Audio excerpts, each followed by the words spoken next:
Detailing 101. I'm Christine. I'm Ivan, and this is DIY Detail. Today, we're talking about polishing paint. This is a lovely array we have here. I can't wait to talk about it. Exactly. So, first of all, when polishing, we need a machine. You can hand polish using the gold standard polish, but we like machines. Yeah, I wouldn't recommend doing an entire vehicle hand polishing. No, it's great exercise though. And you'll have really big forearms. Right.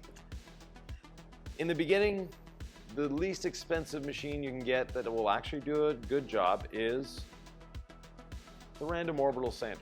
You can pick them up at any hardware store. They'll do the job perfectly, and they're very easy to use as well. There are some pros that actually use these because of the simplicity. Right, my hands are small. I really enjoy this polisher. Also, if you're a mobile detailer, you can see that it doesn't take up as much space as one of the larger polishers. Right. And also, it uses less electricity. So if you're a mobile detailer using extension cords, this could help.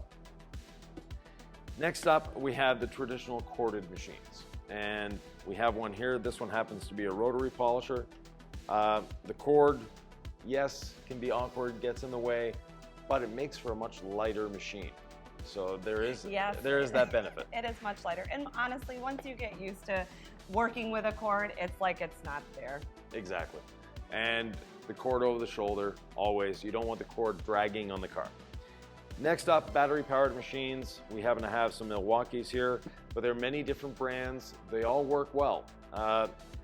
Battery-powered machines, though, do have a few disadvantages as far as I'm concerned. One, obviously, is weight. Yeah, they are significantly more heavy than the corded polishers. And you can get different size batteries. So this one, as an example, has a 3 amp hour battery. This one has a 6. And you can see the difference in size of batteries. The 3 amp hour battery you won't do a whole vehicle with, but you have a much lighter machine to work with. So that would be one of the disadvantages for me, is that you constantly have to make sure that you have either a second machine or a battery on reserve at all times. Exactly. Next is the movement of the machine. And we have a lot of different movements here. We take this one. This is a 5mm orbit, meaning that the pad will spin, but also will oscillate in a 5mm pattern. So it's just barely oscillating. So around and up and down. Exactly. Next, we have, at the other end of the spectrum, a 21mm machine, meaning that the pad spins, but it also oscillates 21mm.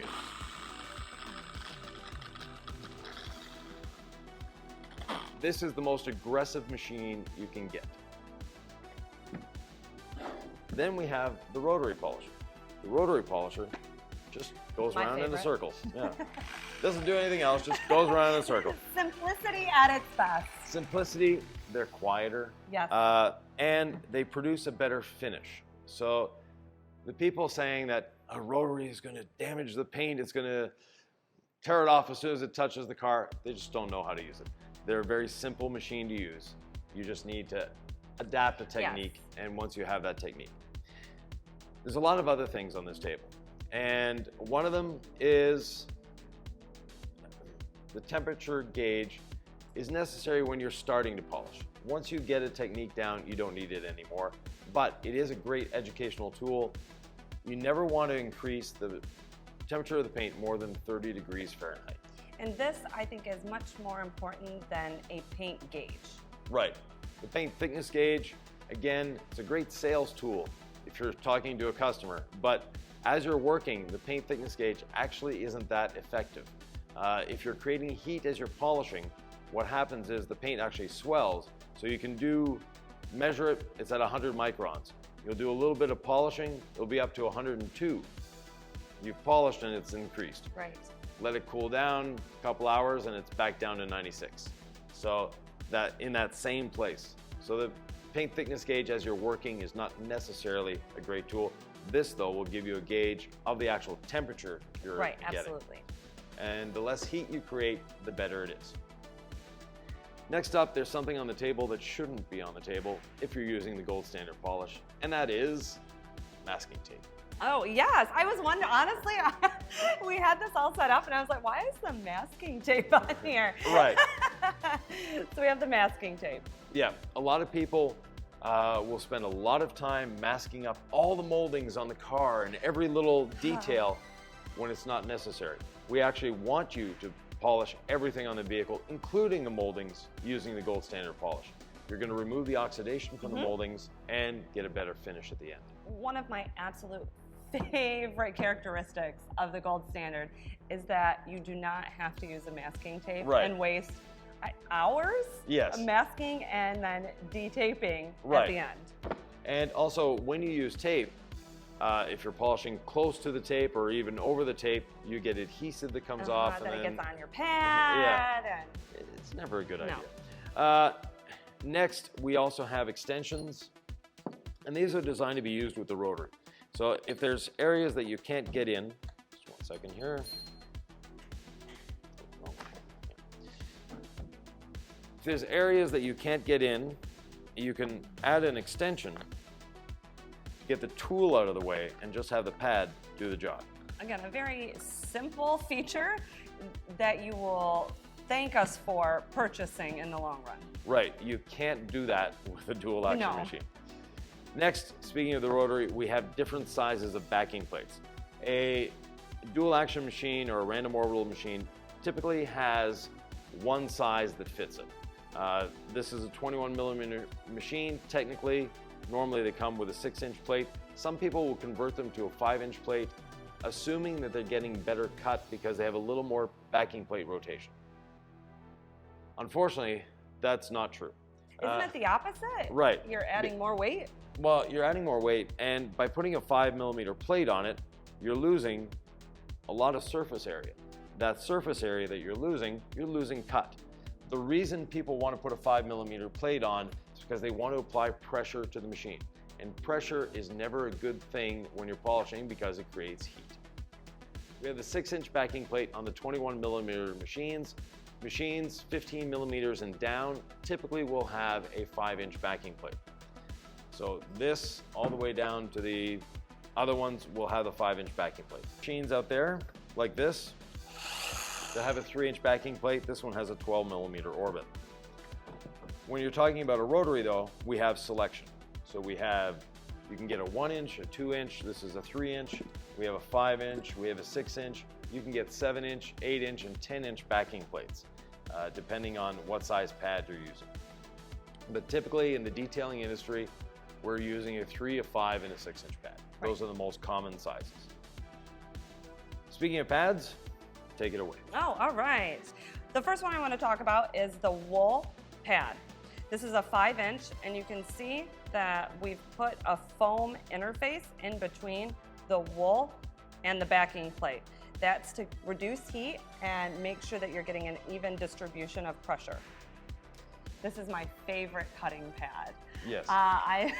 Before making the switch over to this DIY wool pad, I was using a multitude of compounds and a multitude of different pads. Depending on the vehicle, I would make attempts at both. I would have to try different pads. I would have to try combinations of different polishes or compounds. With this, I use this pad and gold standard. Exactly. And that's it. That's all you need. It's one of my favorites. Walking down, getting least aggressive than the wool is the DIY waffle pad. This one's a great medium pad. If I'm not sure, this is where I'm going to start for paint correction. Right. It's the all-purpose pad. If you only have one pad, that's the one you need. It's a great pad. It's just kind of a workhorse for me in my shop. Right. It will finish down and it will cut. Right. The gold standard system is very pad dependent. So using the wool pad gets you more of aggressive cut, and using this one gets you less cut, better finish, and then finally, and again, I know it's hard for me to choose my favorite because these are all fantastic pads, but this is the waffle jeweling pad, and this one is so versatile because it's so squishy that it contours around curves of vehicles. This one I use on the Rotary.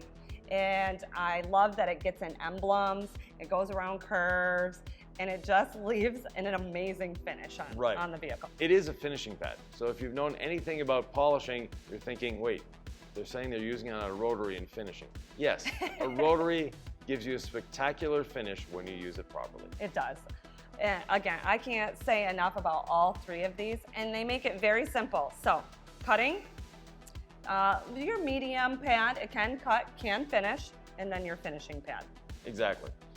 And that's all you need. Now, the gold that is all you need. Exactly. The gold standard polish, it's in a sprayable form, which is a little different than what most people are used to seeing. And let me just grab the rotary here. To apply it, you don't just simply spray it on the pad.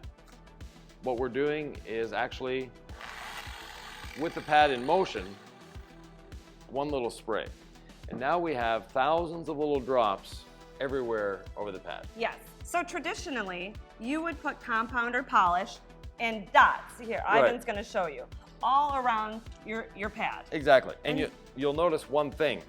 One dot is one spray. Yes. So we're actually using a quarter of the polish that most people are using. Because normally, this is what they're doing. If not more. If not more. This is a very light application. I'm cheap. Yeah. Than I have seen. So getting back to it. So traditionally, this is how I would prep my pad for polishing or cutting. And now I would put this on the vehicle, and I'd have to spread it over the panel so I make sure that it's not slinging everywhere before I turn the machine on. Exactly. Now, next up is actually washing the pad. So there's a few things that you can do to damage a pad. One of them is use compressed air to clean it. Secondly is not clean your pad. What you're getting on the pad is an accumulation of not only polish, but clear coat. And if you've ever polished a single stage paint, let's say it's a black car, you take this pad, you polish it, within seconds the pad is black. And as a detailer, we look at I have to clean that. When you're polishing clear coat, you don't see that. You get as much paint transfer on a clear coated car as you do on a single stage car. And it's a great point. But you don't see it. Right. So we have the pad washer. You can wash your pads in many different ways. One of them is just take a bucket of rinseless, put your pad in the bucket, clean it out, and spin it out on the machine inside a bucket. You don't want to be spraying polish everywhere. The next one, and my favorite, is the pad washer. The pad washer does a couple things for us. First of all, it conditions the pad, it cleans it, it gives us a place to spin it out easily. And if you're polishing on a regular basis, it's going to speed up your whole polishing process. It's such a time saver. Yeah. And to do so, very easy. This is a displacement pump. So if you just go slowly, you just get a little bit of liquid. If you go quickly, you get a lot. And we want to go quickly, but without high pressure. We just want high speed. So a couple sprays into the pad, and I had a lot of polish on there. And then when I turn the machine on, I'm going to run it over the base plate here to make sure the pad is clean. Yeah, you're almost agitating it. And then lift up just about a quarter inch and increase the speed until the pad is dry. That easy. Yeah, now we have a clean pad. From there, we add the polish, and you actually want to polish with a slightly dampened pad. That does a number of things for us.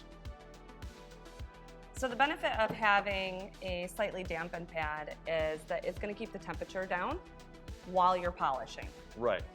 The other benefit is you're not dry buffing. So if you take a pad like this, you can actually scratch a car. And if you just put the 4 drops of polish on there or sprayed the polish on, you have a dry pad except for in those dots. Exactly.